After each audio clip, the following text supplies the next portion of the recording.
चलो आज का क्वेश्चन है हमारा, what is emasculation begging. Begging और इमास्कुलेशन क्या है। देखो ये जो दो शब्द दिख रहे हैं हमको यहाँ पर, दो वर्ड है इमास्कुलेशन और बेगिंग। ये जो दोनों वर्ड है या इन टेक्निक का यूज़ करने वाले जो साइंटिस्ट है वो कौन है, मेंडल है। ठीक है, मेंडल ने उनके एक एक्सपेरिमेंट में पी प्लांट पे जो एक्सपेरिमेंट हो रहा था उस एक्सपेरिमेंट में उन्होंने इन दो टेक्निक्स का यूज किया और डेवलप किया। Techniques of Mendel conducted such artificial pollination. देखो अगर हमको आर्टिफिशियल पॉलिनेशन करवाना है, क्रॉस पॉलिनेशन करवाना है, वैसे तो जो है वो क्रॉस पॉलिनेशन जो है बिना आर्टिफिशियल जो है नेचुरली भी हो सकता है, लेकिन नेचुरली अगर पॉलिनेशन हो रहा है तो उसमें हमारे डिज़ायरेबल हम जो चाहते हैं वो ट्रेट नहीं मिलेंगे, वो कैरेक्टर नहीं मिलेंगे। वो आर्टिफिशियल होगा, सॉरी जो है नेचुरल होगा वो अपने आप हो जाएगा। उसमें हमको ये नहीं पता रहेगा कि जो है क्रॉस किस कैरेक्टर का किससे हुआ है। ठीक है, तो मेंडल को रिजल्ट चाहिए थे, बहुत अच्छे रिजल्ट चाहिए थे, वो स्टडी कर रहे थे, उन्होंने टेक्निक डेवलप की कौन सी, इमास्कुलेशन और बेकिंग। ठीक है, artificial pollination. Cross pollination experiment using several true breeding P plants. True breeding जो है लगातार हम अगर उसी स्पीसीज या उसी प्लांट में सेल्पिंग करवाते जाएं तो हमको मिलेगा ट्रू ब्रीडिंग।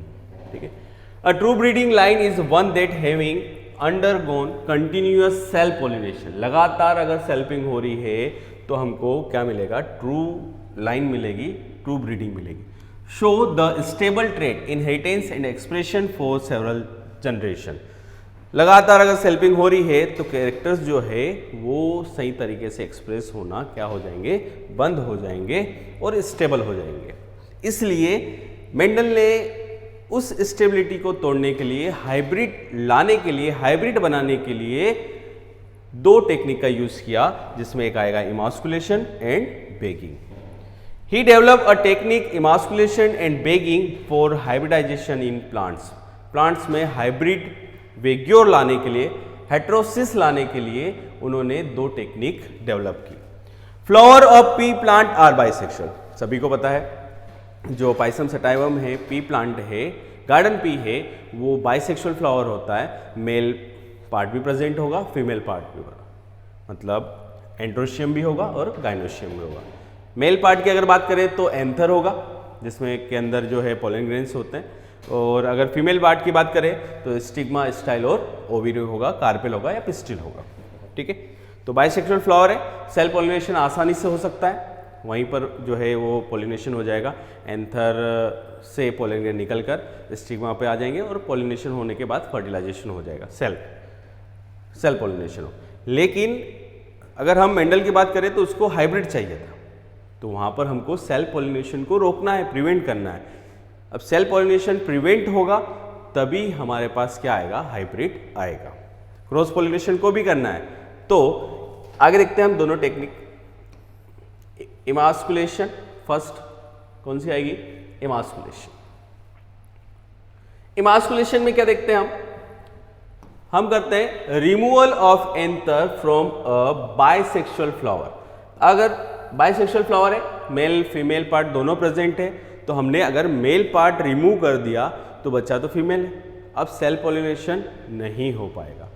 मेल पार्ट को रिमूव कर दिया, बचा हुआ स्टिग्मा, स्टाइल और ओवेरी, तो पॉलिनेशन नहीं होगा, पोलन ग्रेन नहीं है उसके। इन अ इमेच्योर स्टेज, कब निकाल दिया, इमेच्योर स्टेज, मेच्योर होने से पहले, पोलन ग्रेन रिलीज होने से पहले हमने एंथर को रिमूव कर दिया। इस टेक्निक को हम बोलते हैं emasculation. Emasculation is done to prevent self pollination. Emasculation किसको रोक लेता है, सेल्फ पॉलिनेशन को रोक देगा। ठीक है, अब हम बात करते हैं, ये तो हमने सेल्फ पॉलिनेशन रोक लिया, लेकिन अभी भी फीमेल पार्ट जो है वो है वहां पर, तो बाहर से कोई भी पोलन ग्रेन पॉलिनेटिंग एजेंट के जरिए उस फ्लावर पर आ सकते हैं और क्या हो सकता है, क्रॉस पॉलिनेशन हो सकता है, जिसके कारण जो हाइब्रिड, जो मेंडल को हाइब्रिड चाहिए था वो हाइब्रिड नहीं मिलेगा, कोई दूसरा मिल जाएगा। इसलिए मेंडल ने एक और टेक्निक डेवलप की जिसको हम बोलते हैं बेगिंग। क्या बोलते हैं, bagging. Emasculated flower are covered by bags. हमने जो एंथर को रिमूव किया, अब स्टिग्मा या जो फीमेल पार्ट वहाँ पर प्रेजेंट है उसी फीमेल पार्ट पर क्या लगाया जाएगा, बैग लगाएगा। मेंडल ने काम किया। Bag is only use to prevent undesirable, कौन से अनडिजायरेबल, जो मेंडल की इच्छा के अनुसार नहीं थे, उन कैरेक्टर्स को रोकने के लिए, उन क्रॉस को रोकने के लिए या उस क्रॉस पॉलिनेशन को रोकने के लिए बैगिंग जो टेक्निक है डेवलप की गई। Mature pollen grain are collected from male plant and spread over emasculated flower. यहाँ पर इमास्कुलेशन से हमने एंथर निकाले थे, अब वो जो मेच्योर है वापस से बैग निकालेंगे और मेच्योर पोलन ग्रेन्स को हम क्या करेंगे, ड्रॉप करवाएंगे, बम्बार्डिंग करवाएंगे किसके ऊपर, स्टिग्मा के ऊपर, जिसके कारण क्या होगा, पॉलिनेशन हो जाएगा।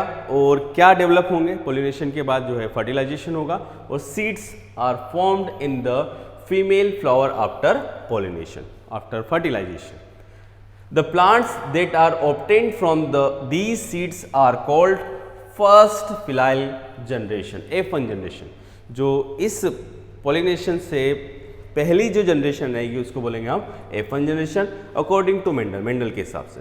The plant of F1 generation are self pollinated and F2 generation is produced. पहले F1 जनरेशन आएगी, फिर उसी F1 जनरेशन में सेल्फ पॉलिनेशन होगा क्योंकि बाइसेक्सुअल फ्लावर है, जिसके कारण हमको मिलेगी F2 जनरेशन। और उसके बाद जो है मेंडल ने क्या किया, उसका एनालिसिस किया कि क्या रिजल्ट आया है। ठीक है, तो मैं आपको बता देता हूँ डायग्राम्स की मदद से। ये देखो, ये जो टेक्निक है जहां पर हम आर्टिफिशियल तरीके से एंथर को रिमूव कर रहे हैं, इसको बोलते हैं हम इमास्कुलेशन। ठीक है, और ये देखो फ्लावर को पूरी तरीके से हमने कवर्ड कर दिया, स्टिग्मा स्टाइल ओवरी को पूरी तरीके से ढक दिया ताकि कोई भी पॉलिनेटिंग एजेंट आकर वहां पर पॉलिनेशन ना करवा पाए। हमने यहाँ पर क्रॉस पॉलिनेशन और सेल्फ पॉलिनेशन दोनों क्या कर दिया, प्रिवेंट कर लिया। ठीक है, इसी टेक्निक को हम बोलते हैं इमास्कुलेशन एंड बैगिंग, जो कि मेंडल के द्वारा क्या किया गया, निकाला गया। ठीक है।